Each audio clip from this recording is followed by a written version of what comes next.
the game. Yes, City could have easily have been ahead by quite a few goals at half-time, but they weren't.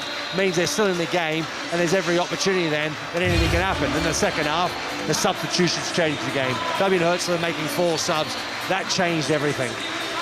Brighton players all over Brian Gruder in particular. That's the thing, you score a winning goal and everyone's whacking him round the back of the head to celebrate, and he's thinking, just hold on, I want to enjoy the moment. Stadium erupts and the Brighton players are staying out there to enjoy it all, Mark. What was really interesting after the final whistle, Pep Guardiola did not go to the Brighton bench at all, or to the coaches to shake hands. He walked straight on the pitch. Fabian Hürzeler went to go towards him, but Pep Guardiola kept walking away, so there's no love lost between the two benches, that's for sure. Big win for Brighton and a big win for Fabian Hürzeler. Gets one over Pep Guardiola again. They beat them here 2-1 last season. They've done it again this afternoon. Full time at the Amex. Brighton 2, Manchester City 1. Mark Schwarzer, one of the most remarkable things about James Milner is not only has he just become the second oldest scorer in the Premier League, he's also still the second youngest scorer in the Premier League from that goal he scored at Sunderland all those years ago. I think we'll miss him when he's done. Oh, absolutely. I mean, what an absolute legend of the game. I mean, you got to give him credit for, longevity, fitness. I mean, he looks so lean, so fit.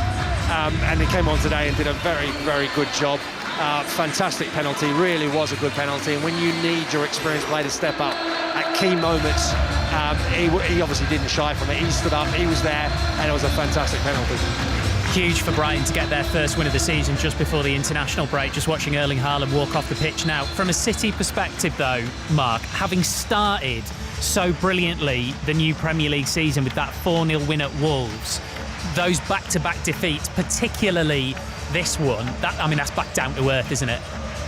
Very much so, and also it's back to not the drawing board, but there are a lot of questions still about this team, about Pep Guardiola. Is he going to turn things around? He's never been in a situation like this before. It just seems at times it's getting deeper and deeper, this hole. Huge win for Brighton then. Mark, Ali, thank you both very much indeed. Gruder just doing a little tour of the pitch there with a couple of fans in the stadium with his name and number 8 on the back of their shirts. So, Brighton 2, Manchester City 1, Nottingham Forest 0, West Ham 3. What a huge victory that is for them, desperately needed by Graham Potter and his team. Wonder what happens next with Nuno Espirito Santo. There'll be loads to get into on 606, which follows Premier League Sunday at 7 o'clock. Between now and then, of course, we've got Liverpool versus Arsenal in full at Anfield in just under half an hour's time. Lots of other great live sport going on, including the final of the Women's 100, Atif Nawaz. Yeah, it is indeed. It's quite neck and neck at the moment, with the Southern Brave trying to defend a low total of 115. Northern Superchargers need 116 to win this match, and they've started well. They're on 41 for the loss of 1 wicket. In fact, made that 45 for the loss of 1 wicket. They've just hit another boundary. 28 balls in. They need another 71 from 72 to win this game and become champions. That one's on Sports Extra 3. The men's final, Oval Invincibles against Trent Rockets, will be on 5 Sports Extra from 6 o'clock. What about the European Masters Golf? Ian Carter. Matt Wallace, it seems, running out of holes for a successful title defence. Just missed a really good chance of a birdie at the par 3, 16th, 3 under on the day, 20 under overall. That's 2 shots behind his playing partner Tristan Lawrence of South Africa. He holds a 2-shot lead with 2 holes to play. The clubhouse lead held by Rasmus Højgaard after his round of 62 today. Luke Donald will love to see that. He's at 20 under par. Matt Fitzpatrick is 4 behind as he plays the 17th, only 2 under on the day.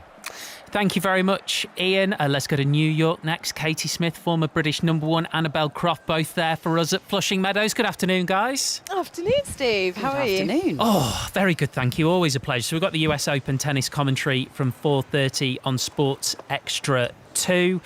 Carlos Alcaraz versus Arthur Rinderknecht on Arthur Ashe, Katie. That's the highlight, I guess.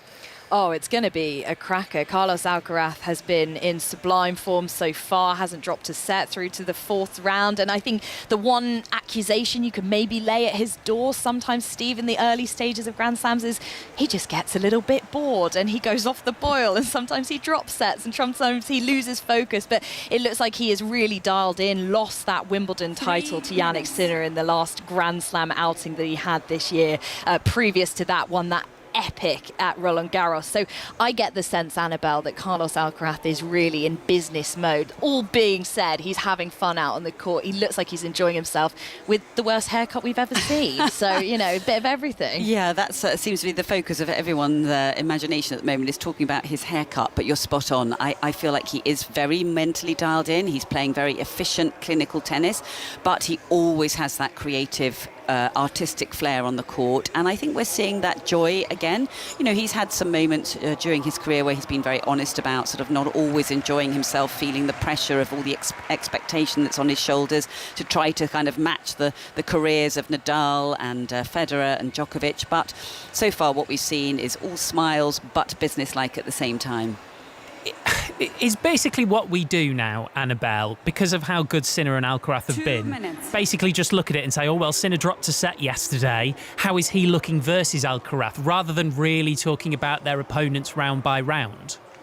I think that's a very good point. I mean, it does feel as if all the conversation is about those two, and it's about, you know, let's hope that we get that heavyweight clash at the end of the tournament, and it definitely feels like that. So, yeah, we're just very focused in on what they're doing on the court, whether they're playing up to scratch, and are they perfection that we all seem to expect all of these players to be. Although that being said, we've just been having that conversation, Annabelle, haven't we, about Artur Rinderknecht, who plays Alcaraz today, who they had this incredibly interesting meeting a couple of years ago at Queen's before Alcaraz went on to win his first Wimbledon title, where Rinderknecht was very close, a tiebreak away, a few points away from beating Alcaraz, and it almost feels like that could have been a turning point moment. Very different story. Yeah, I absolutely think that was the first time I'd ever seen Rinderknecht play, and also at that stage in Alcaraz's career, he hadn't really played a lot of grass court tennis, and it was an incredible battle. 7-6 in the final set, nip and tuck all the way. Alcaraz scraped through it, went on to take the title at the Queen's Club, and then went springboarded into Wimbledon to win his first Wimbledon title. But who knows what might have happened had he not won that match, because I think that was a bit of a turning point, and it gave him all that confidence, his confidence and ability on grass, and everything has, well, the rest is history. But he is very wary of facing the Frenchman again today. He said, you know, it's a worry because the guy comes at you, he serves volleys, he's very big, and he bases his game on Juan Martín del Potro, a very similar stature and a very similar big game, big forehand, and loves to come to the net. And of course, del Potro won here in 2009, beating Roger Federer. So I think it's going to be a little bit of a banana skin, but maybe not one that he'll actually slip up on. I'm not sure. We'll have to wait and see. But it's going to be an interesting clash today, that's for sure. Thank you very much, you guys. Perfectly timed as well. Manarino Lehechka about to get underway there, so you'll be able to listen to commentary from New York on Sports Extra 2 from 4:30 of the US Open. And for what it's worth, I quite like Carlos Alcaraz's haircut. Right, Premier League Sunday, full commentary of Liverpool Arsenal on the way. We'll be dialed in at Anfield after the news on 5 Live with Nick Hatfield. The voice of the UK. This is BBC Radio 5 Live. Thank you, Steve. Good afternoon. The UK is going to build at least 5 new warships for Norway's Navy in a £10 billion deal.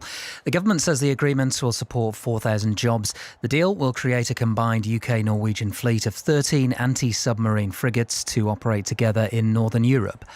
The Conservatives say their promise to scrap net zero requirements for new North Sea exploration will protect jobs and help boost the economy. Kemi Badenoch says their plans will maximise the extraction of oil and gas rather than transition away from fossil fuels. The government says it will worsen global warming. Israel says it's killed the spokesman of the military wing of Hamas in a strike on Gaza City. Abu Ubaidah was a prominent figure in the Middle East for 2 decades. And the Education Secretary, Bridget Phillipson, is urging parents and teachers to double down on getting children into class at the start of the new term.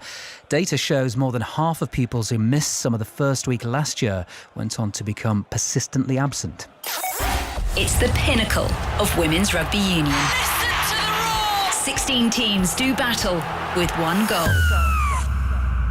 New Zealand win the World Cup against all the odds! To claim the ultimate prize and be crowned world champions. Look at the Women's Rugby World Cup 2025.